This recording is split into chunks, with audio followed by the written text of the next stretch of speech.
새로운 시각으로 세상을 봅니다. 정용실의 뉴스 브런치 뉴스픽.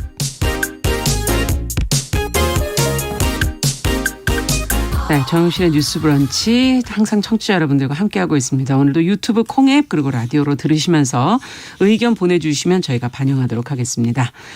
자, 첫 코너 뉴스픽으로 문을 열죠. 화요일 목요일은 이 두 분과 함께합니다. 신보라 국민의힘 전 의원 안녕하십니까? 네, 안녕하세요. 네, 조성실 정치하는 엄마들 전 대표 안녕하십니까? 네, 반갑습니다. 어제 심야택시 승차난을 막기 위한 대책이 논의됐다는 거 앞서 말씀을 드렸는데 정말 시민들이 지금 체감을 하고 계시고 이게 심각하다 이렇게들 느끼고 계시는데요.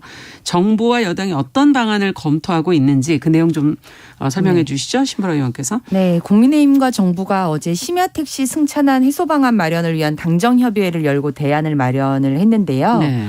코로나19 팬데믹 영향으로 법인택시 종사자는 택배나 배달업계로 많이 이탈을 했고 네. 그에 따라서 2019년 3만 명 정도였던 법인택시 종사자가 네. 2022년 9월 현재 2만 명 정도로 만 명 정도가 감소를 했고요. 네. 서울의 경우에는 특히나 법인택시 기사 중에 3분의 1 가량이 줄었다고 해서 심야택시의 경우 5천여 대가 부족한 상황이라고 합니다. 네. 택시기사 연령의 고령화 그리고 심야 시간대 낮은 기대소득으로 인한 심야 운행을 기피하고 있는 상황이라고도 하는데요. 네. 국민의힘은 낮은 수익 구조로 인해서 택시 본업의 복귀를 꺼리는 현실 등을 감안해 심야 운임에 대해서만 택시 호출료를 인상할 것을 정부에 요청을 했습니다. 네. 그리고 몇 가지 규제도 개선하자는 의견이 나왔는데요. 법인 택시 기사의 취업 절차를 간소화하고 심야 시간대 시간제 근로계약을 도입하자는 의견도 나왔습니다. 또한 개인 택시 부재라고요. 이제 차량 번호 끝자리 기준으로 의무 휴업을 하는 건데 네네. 이것도 해제해서 택시 공급량을 늘리자는 제안도 있었습니다. 그리고 택시 시장을 보다 개방하자는 차원의 플랫폼 택시와 같은 규제 개혁 방안도 나왔습니다. 네. 국토부는 이러한 논의 내용을 바탕으로 대책을 마련해서 다음 달 3일 고위 당정 협의에서 보고를 하고 4일 날 최종 결정된 대책을 발표하기로 했고요. 예. 한편 어제 서울시의회도 본회의를 열고 그 심야 택시 대란을 해소하기 위해서 기본 요금을 올리는 인상안을 통과시켰습니다. 네. 내년이면 4,800원이 되고요. 1,000원이 오른 거군요. 네, 맞습니다. 네. 기본 거리 기준도 줄어들고 거리 기준의 요금도 줄고 시간 요금도 이렇게 줄어드는 방식을 택하게 됩니다. 그리고 심야 탄력 요금제 시간도 현재는 자정에서 오전 4시면 그렇죠. 이제 연말부터는 밤 10시부터 다음 날 오전 4시로 늘어나게 되고요. 이 같은 결정은 물가대책위원회 심의를 통과해야 하고 이제 통과되면 심야 할증 요금은 올해 12월부터 기본 요금은 내년 2월부터 적용이 된다고 합니다. 네. 자, 지금 이제 택시 기사들이 이제 심야 시간 운행을 기피하는 이유 이것을 알아야 이제 근본적으로 대책을 마련할 수 있을 것 같은데 앞서 얘기해 주신 어떤 그 산업 구조의 변화 같은 것도 코로나19로 네. 분명히 있었던 것도 맞는 것 같고요. 어떻게 보세요, 두 분께서는? 네, 지금 이 택시 대란을 보면서 국민의힘 성일종 이제 의장 같은 경우에 가장 중점적으로 택시는 많이 충분히 넘쳐나고 있는데 네. 근무하기 어려운 심야 시간을 택시 기사들이 기피하고 있기 때문에 이 문제에 관련한 이제 규제 개혁을 해야 한다라는 게 사실은 한 줄로 요약하자면 저는 그렇게 이해를 했거든요. 예. 근데 저는 조금은 다른 관점에서 보고 있습니다. 그러니까 더 어떻게 보면 맞는 말이지만 어떻게 보면 굉장히 다른 말인 게 그러니까 택시는 분명히 많이 있습니다. 특히 법인 택시 같은 경우에는 가동률이 30% 정도밖에 안 되는 걸로 알려져 있거든요. 서울시 기준으로. 예. 근데 운전할 수 있는 기사분이 모자란 거죠. 그래서 인력이 굉장히 많이 이탈했고 그러면 이탈한 것의 주요 원인이 무엇이냐 했을 때 첫 번째로 뭐 코로나라는 시기적인 것도 있겠지만 코로나 전까지 거슬러 올라갔을 때 최근 10년간 2분의 1로 줄어든 걸로 통계가 나오거든요.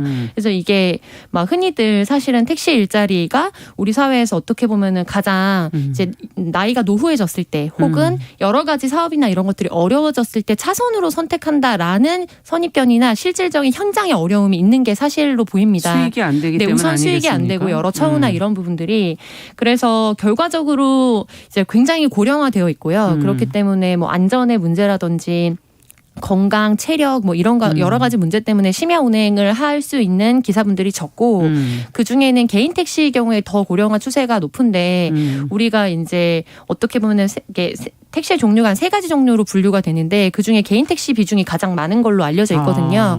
그렇기 때문에 압도적으로 나이가 많으신 기사분들이 많으시고 두 번째로는 이제 법인 택시 같은 경우에 앞서 의원님께서 얘기해 주신 것처럼 이탈률이 굉장히 많아서 이제 굉장히 이제 뭔가 수요가 확 올라갔는데 거기에 대응할 수 없는 현실 그리고 세 번째로는 요금 부분 이게 어떻게 보면 규제 개혁이나 뭐 요금 인상과 관련된 부분일 것 같은데요.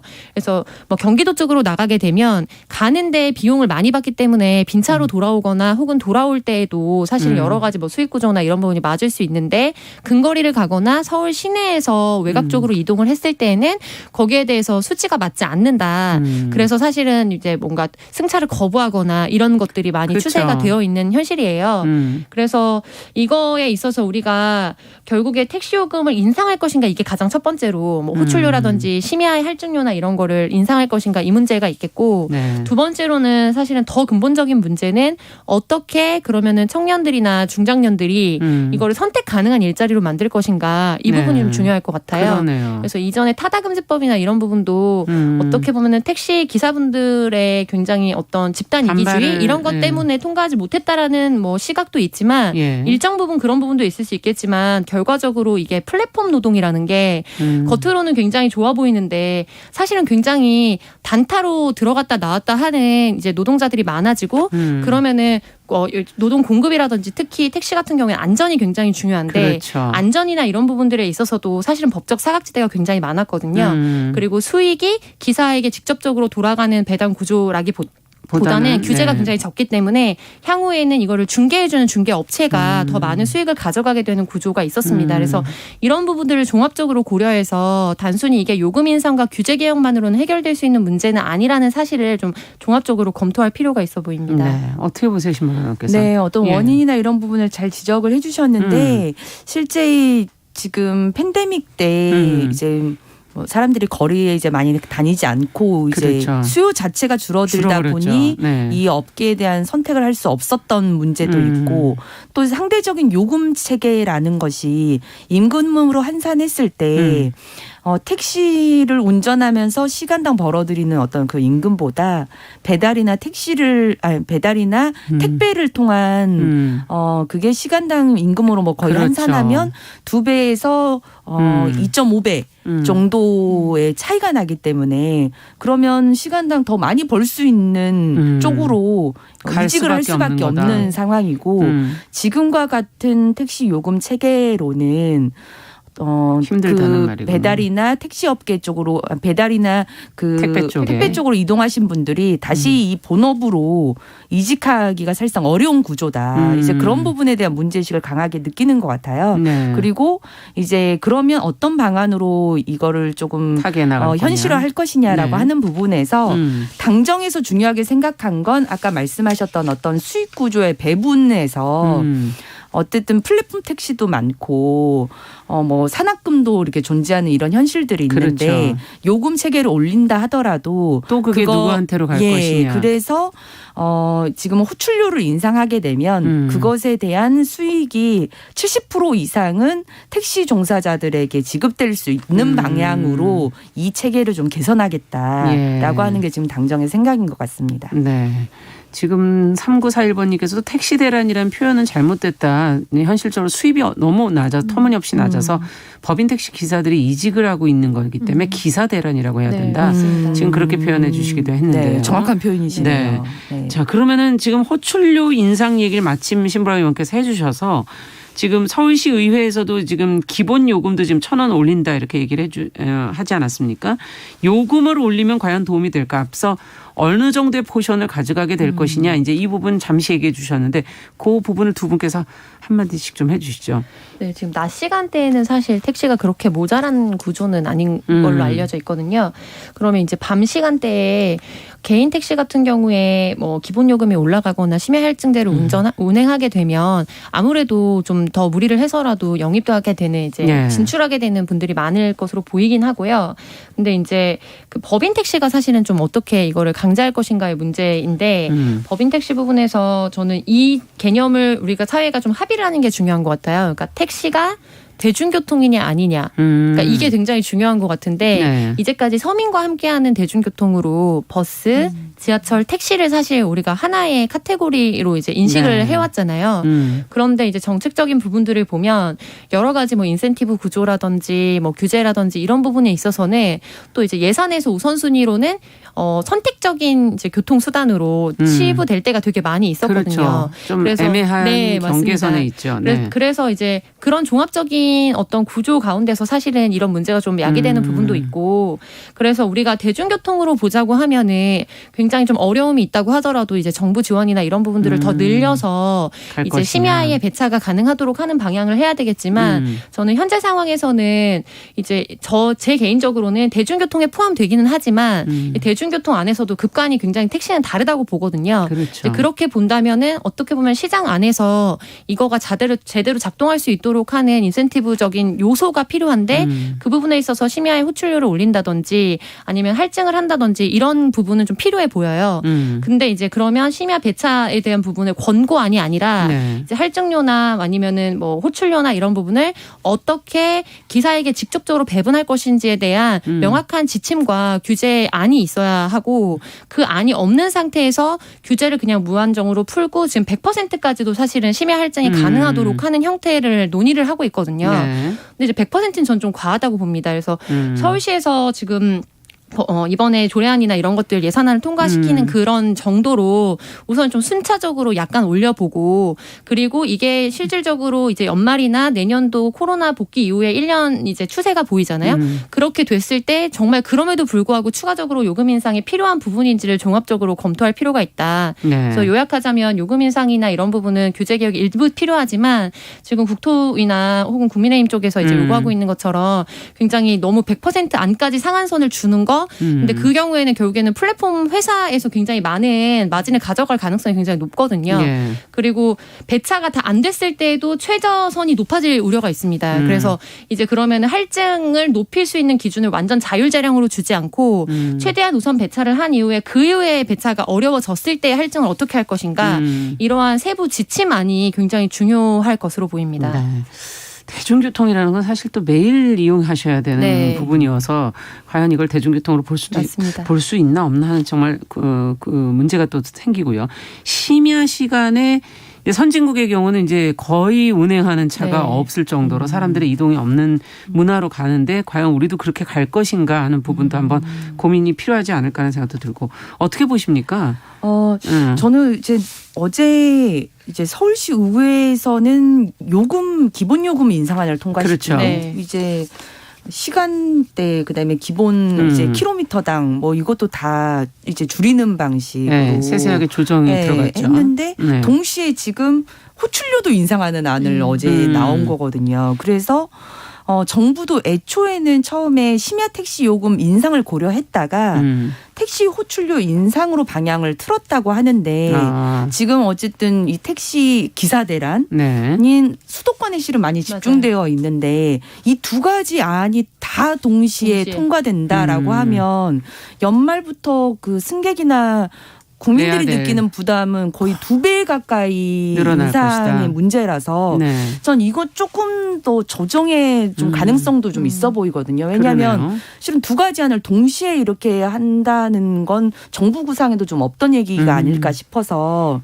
서울시 의회에 어떤 통과된 내용을 같이 보면서 어떤 조율해야 될 부분도 조금 있을 것 같다는 생각은 들어요. 네. 지금 뭐 야간에 택시 운행을 꺼리는 이유를 저희가 이제 앞서 얘기를 하니까 지금 그 야간 운행 시 취객의 난동. 그 부분도, 네, 그 부분도 중요할 것 10위권 같아요. 이것도 아마 한몫했다는 그런 네. 의견들 좀 보내주셨는데 이 부분도 또 완전히 무관하게 생각할 수는 없을 것 같고 저는 취업 절차를 너무 단순히 하는 것이 혹시 다른 어떤 네. 성폭행이나 성추행이나 뭐 이런 사건들과 연결이 되지 않을까 하는 우려도 사실은 조금 되기도 하고요. 어떻게 보세요? 끝으로 제안하고 싶은 대책이 있다면 한 말씀씩 하시고 정리를 하도록 하죠. 먼저 심호랑 의원께서 해 주시겠어요? 네. 지금 이제 정부하고 여당이 이제 택시 요금이나 이제 호출료 인상을 이제 고려하면서 동시에 이제 대중교통도 네. 확대할 수 있도록 하겠다. 그래서 올빼미 버스를 늘리겠다 이렇게 하는데요. 예. 제가 이 기사와 관련해서 댓글을 보니까 뭐 올빼미 버스뿐만이 아니라 지하철을 심야에 30분 단위로만 조금 연장을 해줘도 교통 문제를 좀 해소할 수 있지 않나라는 의견도 있으시더라고요. 네. 그러니까 실은 택시라고 하는 게 다른 대중교통 수단이 없기 때문에 또 대안으로 선택하는 그렇죠. 것인데 택시를 선택하지 않을 권리도 일정 정도 보장하는 것도 필요할 것 같고요. 이제 호출료를 인상하게 되면 이런 문제가 또 있을 수도 있을 것 같아요. 일반 택시 같은 경우는 그럼 호출료가 없잖아요, 기본적으로. 그러면 실은 노약자분들이나 이런 분들은 그런 모바일을 통해서 택시를 호출할 수 있는 부분을 불편하게 생각하기 때문에 대부분 서서 기다리시는데 네. 그런 것들에 대해서 아예 택시가 그냥 지나쳐버리는 불가능. 이런 문제들은 또 어떻게 개선할 것인가. 아. 이런 부분에 대한 왜냐하면 요율 자체가 엄청 차이가 나게 되면 예. 이제 택시의 그런 선택의 문제, 회피의 문제는 또 어떻게 할 것인가의 예. 문제도 좀 고려돼야 되지 않을까라는 생각이 들더라고요. 성급한 제도 개선보다는 지금 조금 더 고민하면서 차분하게 네. 가는 게 더 좋을 것 같긴 하네요. 조 대표님께서 끝으로. 네, 저도 가장 필요한 거는 버스와 지하철의 이제 시간 조정 건이 1차적인 대중교통이기 때문에 네. 우선적으로 이루어져야 할 것으로 보고요. 우려하는 부분은 이제 성범죄 같은 경우는 일전에 있었던 택시 사건들이나 이런 것 이후에 법적으로 이제 기사 등록을 하거나 할 때 의무적으로 이제 신상조회나 이런 부분에 대한 자료를 제출하도록 하는 일정 부분의 필터링 절차가 마련이 되어 있습니다. 근데 네. 저는 좀 오히려 우려가 되는 거는 사고가 날까봐 이제 심야 시간대 시력이나 이런 문제 때문에 시야의 문제 때문에 운행을 안 하셨던 분들이 이제 심야에 운행료가 올라가거나 여러 가지 할증이 붙으면서 무리해서 운전을 하게 됐을 때 사고가 나게 안전의 될 게 문제. 굉장히 우려가 되거든요. 그래서 이런 부분에 있어서 그렇다면 심야 운행이나 혹은 지금 나이가 올라갈수록 운전면허나 이런 기간이 짧아지면서 재검 같은 걸 하도록 하고 그렇죠. 있는데 그거에 대해서 어떻게 좀 우리가 안전적인 망을 만들 것인가 이 부분에 있어서도 추가적으로 논의가 필요해 그러네요. 보입니다. 정말 따져야 될 게 너무 많은 분야가 아닌가 하는 그런 생각도 듭니다. 자, 두 번째 뉴스로 가보도록 하죠. 지금 성매수 후기가 하루에 1,600개씩 올라오는 인터넷 커뮤니티가 있다는 보도가 지금 나와서 어떤 내용인지 좀 들여다봤으면 좋겠습니다. 조성실 대표께서 좀 봐주시겠어요, 내용을? 네. 많이들 아시다시피 이제 성매매 방지법에 근거해서 성을 이제 매매하는 경우에는 우리가 처벌을 하도록 하고 있는데요. 다시 함께 상담센터라는 한 공익단체에서 8개월간 성매매 사이트 400여 곳을 분석해서 발표를 한 자료가 나와서 좀 귀추가 주목되고 있습니다. 네. 이제 성매매를 하거나 매수를 했던 경험담을 늘어놓는 이제 커뮤니티에서 하루 1,600건 이상의 후기들이 쏟아지고 있다. 그리고 오히려 이제 성매매를 홍보하거나 혹은 거기에 가담한 경우엔 처벌을 하는데 네. 본인이 다녀와서 이제 익명으로 후기를 올렸을 때 그것이 어느 업체, 뭐 어떤 특정 사람에 대한 어떤 피드백이나 평가가 되면서 그거 자체가 하나의 세일즈가 되는 거죠. 그래서 이런 부분에 있어서 우리 사회가 어떻게 그러면 대책과 안전망을 만들 것인가 법제도적인 개선이 필요하다라는 주장이고요. 네. 그래서 실질적으로 지금 이제 자세한 내용들은 관련해서 지금 한겨레 기사에서 게재가 되어 있기 때문에 다시 함께 상담센터라고 클릭해서 자세한 내용들을 참고해 보시면 좋을 것 같습니다. 네. 성매수 후기를 보거나 쓰는 이유를 지금 이제 분석한 내용들이 나오고 있는 건데 문제가 있어 보입니다. 어떻게 보세요? 지금 뭐 세일즈 그것 자체가 세일즈가 될 수도 있는 거고. 네. 예. 저는 이런 데도 있구나 우선 그런 그렇죠. 생각이 들었는데 네. 이렇게 대놓고 그 성매수자들이 그 후기담을 올리는 커뮤니티를 있고 그 내용 그 자체도 사실 후기라고 하지만 그냥 음란물이에요. 그 내용 자체가. 네. 음란물을 유통시키고 있는 것과 다름이 없습니다. 굉장히 좀 충격적이고 특히나 이제 거대 이제 성매매 알선 사이트들은 일정 정도 경찰청이나 이런 규제기관들에서 적발을 해서 단속을 해 나갔지만 그렇죠. 그러다 보니까 이제 뭐 마사지 샵이나 왁싱숍 같은 정보 공유 플랫폼을 좀 표방한 어떤 소규모의 사이트들 안에서 이런 성매매와 관련한 그런 후기 커뮤니티도 동시에 운영을 하거나 이런 경우들이 지금 비일비재하게 있다고 해요. 그래서 네. 회개도 하고 그래서 이게 정보를 탐색하는 용으로도 활용이 되고 예. 그 음란물을 읽으면서 그 어떻게 보면 그 남성성의 욕구를 충족한다고 해야 되나요? 이제 그런 용도로도 쓸 수 있는 악용이 거고. 되고 있다라고 보입니다. 근데 지금 상황이 이런 게 워낙 암약해서 이제 벌어지는 일들이고 하니까 그러네요. 이제 관계기관에서 적발하기가 참 쉽지 않은 구조라고 해요. 그래서 저는 방금 얘기한 이제 이것도 서울시가 운행하는 이제 다시 함께 이제 센터인데 예. 이런 공익센터들의 노력도 굉장히 많이 필요하다라는 그러네요. 생각이 들고 이 그 다시 함께 상담센터가 실제 그 불법 성산업 감시본부를 운영을 해가지고 모니터링 증거 채집을 하고요. 예. 또 인터넷 시민감시단을 같이 운영을 해서 그 인터넷 시민감시단이 올해도 3월부터 8월까지 그런 인터넷에 그런 성매매 유인 광고를 7만 건을 적발을 해가지고 그걸 규제기관에 신고도 하기도 했군요. 했더라고요. 네. 그래서 이런 어떤 공익센터들의 어떤 노력, 시민감시단을 통해서 활동. 네. 좀 자율적인 적발들도 이루어져서 그걸 이제 본격적으로 시민들 통한 감시 이런 것들이 좀 활발하게 이루어져야 되지 않을까라는 생각도 들었습니다. 그러네요. 먼저 선제적으로 뭐 정부에서 그걸 다 감시할 수는 없으니 네. 시민들이 보는 즉시 그것을 네. 감시해주는 같이 해주는 활동해주는 역할이 필요하다. 조 대표님께서는 어떻게 보십니까? 네. 이제 원래는 매매업소를 단속해서 이제 처벌을 그렇죠. 하고 입건을 했는데 네. 이제 2차적으로 성매수자 커뮤니티가 어떻게 작동하고 있는지 이게 변종적인 형태로 그렇죠. 작용이 되는 거잖아요. 그래서 근본적인 연구가 필요하다라는 것이 좀 1차적인 것인 것 같고 두 번째로는 그 연구를 바탕으로 해서 그렇다면 성매수 후기에 대해서 어떻게 처벌하고 단속할 것인가. 법적 근거가 법적 있어야 근거가 되겠죠. 있어야 하기 때문에 예. 이 두 가지가 좀 필요한 부분인 것 같습니다. 그리고 네. 법제도와 다르게 우리가 일상적으로 좀 고민해봐야 되는 부분은 보통 성매매 방지법과 관련해서 늘 뭐 온라인상이나 아니면 구두로 논란이 많이 되고 이제 암암리에 많이 말씀하시는 부분이 왜 성매매를 하는 경우에 뭐 여성에게 처벌하지 않는가 혹은 뭐 이런 뭔가 굉장히 사실관계가 다르거나 혹은 이것이 굉장히 공급이 있기 때문에 수요가 있는 거다라는 식의 이야기들과 논쟁이 많이 붙거든요. 네. 근데 우리 사회가 성매매 업체로 가게 되는 여성들이 결국에는 본인이 자발적으로 어떤 직업 선택의 자유이기보다는 어떻게 보면은 청소년 때부터라든지 가정의 문제라든지 경제적 문제라든지 그래서 여성이 이제 어떻게 보면 이 사회에서 치이고 해서 결국에는 성착취적인 구조의 일원으로서 들어가게 되는 거라는 거에 대한 공감대를 가질 필요가 있는 것 같아요. 그래서 최근에 지난 며칠 전에 있었던 하나의 이제 행사를 소개해드리고 저는 마지막 이야기를 하고 싶었는데요.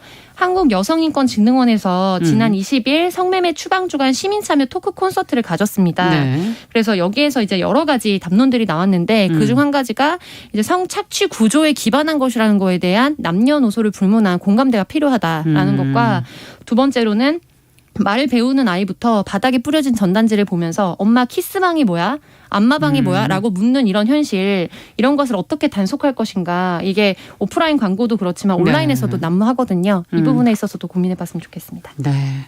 자, 오늘 뉴스픽 조성실 정치하는 엄마들 전 대표 신보라 국민의힘 전 의원 두 분과 함께 이야기 나눠봤습니다.